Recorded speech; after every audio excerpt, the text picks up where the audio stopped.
Hey everybody, Josh back again with another comic book video, and this will be kind of a lightning round of comic book reviews because we bought a bunch of comic books this week, and I just finished reading all the ones that I was really excited for, and I just had to do a video about it, so here we go. First up, we have Lando number 2, and I'll say it did drop off a little bit from the first issue, but I still really enjoyed it, mostly because we actually met a new character in this comic, and I really like this character. I want to see more of him. And his name, I can't really pronounce it, but let me find it so I can spell it for you. Okay, his name is Chanath space Cha. So is it Chaneth Cha or Kenneth Cha or Kenneth Ka, however you pronounce it. This guy is awesome, and he looks like he's Mandalorian, so that's pretty cool. His helmet's a little bit different. The T-visor is a little bit different for Mandalorian, but this looks like a cool character, and he looks like he's pretty much the Emperor's go-to bounty hunter. So he's been sent after Lando because Lando, unbeknownst to himself, whatever, has stolen the Emperor's pleasure craft. He was, tasked with getting it. He wasn't sure what he got himself into, and yeah, it's the Emperor's personal spacecraft. So Lando's in it up to here, and he's got the Emperor's personal bounty hunter on his trail. So the story's really good. Wasn't real keen on the art in this one, but I'm going to keep up with it just because I want to see how this one ends. Next up is The Beauty, number 1. This is the first issue of this comic, and this was a fantastic comic. The art was really different, and the story is like nothing I've ever really read before. Basically, the gist of it, the world in which we're delving into in this comic, is there's a new sexually transmitted disease, but what it does is it makes you pretty. It slims down your face, it tones up your muscles, and it makes you, basically what you would consider to be conventionally attractive. So people are getting this disease on purpose, and the only negative from the disease is this constant moderate fever. And people are like, well, hell, man, I can deal with that to be attractive, so hell yeah. So people are getting it on purpose. So it's really interesting, and there's this police or FBI task force tasked with investigating this STD because now there are crimes. There are like anti-beauty groups out there who are, bombing sex clubs and assassinating politicians that have the STD, and it's just gotten completely crazy out of hand. And that's the world that Jeremy Hahn has created in this book. It's really good. I'm excited to see where this goes. If you haven't checked out The Beauty, it's brand new, 1 issue out. Seriously, go out and check this out. This is awesome. Next up, we have String Divers Dive. And this is one that I'm not sure I'm going to keep reading. I'm going to give it 1 more issue, and if it hasn't really grabbed me yet, I'm probably going to give up on it. But it's enough to get me to give it another try, and it's got a neat concept. There's these androids, and they get shrank to a subatomic level to defeat potential threats at the subatomic level. And that's really kind of it. They're named by their color, and red basically dies every time. Red is Kenny from South Park. Yeah. And so every time they create a new Red, they download the memories of the previous Red, and since he's died over and over again, he's basically totally bonkers. And that's kind of interesting. I like Red. He's probably my favorite character. If issue 2 doesn't really grab me, I'm probably going to give up on this one.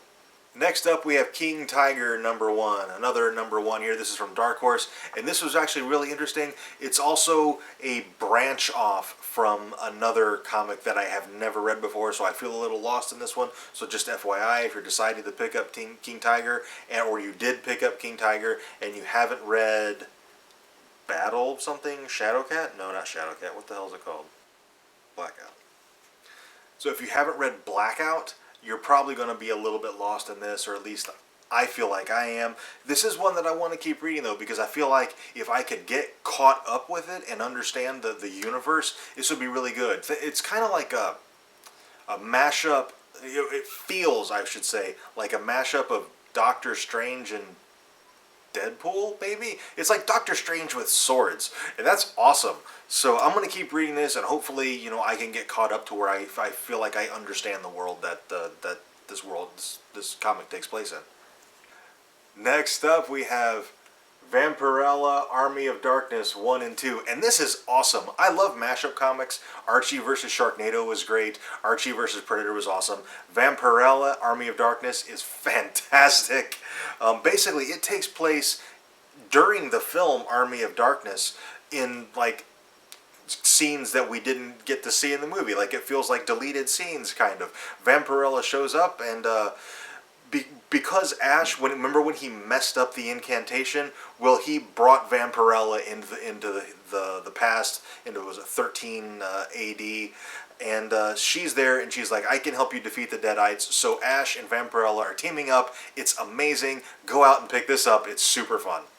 Next up, Constantine the Hellblazer 2 and 3. And these, I'm loving Constantine the Hellblazer because the new 52 version of Constantine was a little lighthearted, which was way different than the original Hellblazer comics. Constantine the Hellblazer has gotten back to that darkness a little bit, but it seems like it's found kind of that middle area where if you're a fan of like the New 52 Constantine, you would enjoy it. But then if you're a fan of the original Hellblazer, you would also enjoy it. And it's really great comic. The art is gritty and just kind of dirty, and I like that style. And Constantine's a bit of a bastard in it, and I like that version of Constantine. I don't like it when Constantine's too nice. Like every once in a while you run into an issue and you're like, oh man, he's really nice in this issue. That's not his personality. In this, yeah, he is a bit of a bastard, and that's the Constantine I like. So seriously, check out Constantine the Hellblazer. It's only 3 issues in. If you haven't checked it out already, run out and pick it up. And basically what's going on in it is ghosts are getting murdered, which should be impossible. But it's happening, and what happens when a ghost gets murdered, or when a ghost dies, it just ceases to exist. It goes into oblivion, it is no more. And so the ghosts are freaking out, and Constantine is trying to find some way to defeat this demon, monster, whatever it is that is killing the ghosts. There's a surprise death in it, very early in the comic, only issue 3, surprise death, and Constantine has to go back to Great Britain to enlist some help from some old friends. So I'm really enjoying it so far. I'm looking forward to issue 4. And finally, Doctor Who, 4 Doctors. I've been looking forward to this for a couple weeks now. It is going to be a weekly Doctor Who comic event, and that's really exciting. And I love it when doctors meet previous incarnations of themselves. It's absolutely awesome. So spoiler alert right here, if you don't want to know who the 4th Doctor is, well, you can probably tell just by the cover. Right, where is it? Right here. You can probably tell which Doctor it is, but we have 12, 11, and 10, and then we have that guy right there. And so you can probably tell who it is. So far, 3 of them have met. 10, 11, 12 have met. The other one, he's still out there somewhere. And it's really interesting the way they orchestrated it, because 10 is traveling around with Gabby, who I love from the 10th Doctor Adventure comics. She's genius. She's probably my favorite companion of new Doctor Who. And then Clara's traveling around with 12, and 11's traveling around with Alice. And this is the only companion I really have a problem with in the comics, because from the 11th Doctor comics, it seems like the Doctor meets Alice sometime after Amy and Rory get transported back by the Weeping Angels, but before he meets Clara. So it just seems a little out of continuity because of that, because in that time between Amy and Clara, the Doctor was in a total funk. He wasn't down with doing much of anything. He hung out on his cloud, came down every once in a while, but basically just chilled.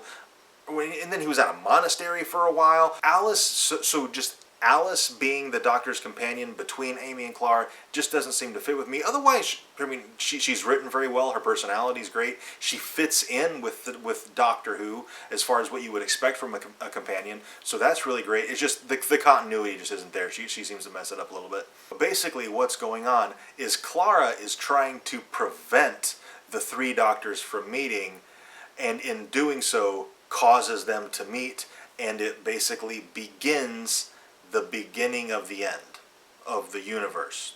So that's just like the first couple of pages. You need to check it out to see what happens from there. And again, this is going to be a weekly Doctor Who event, so it's going to be really, really cool. I'm excited for that one.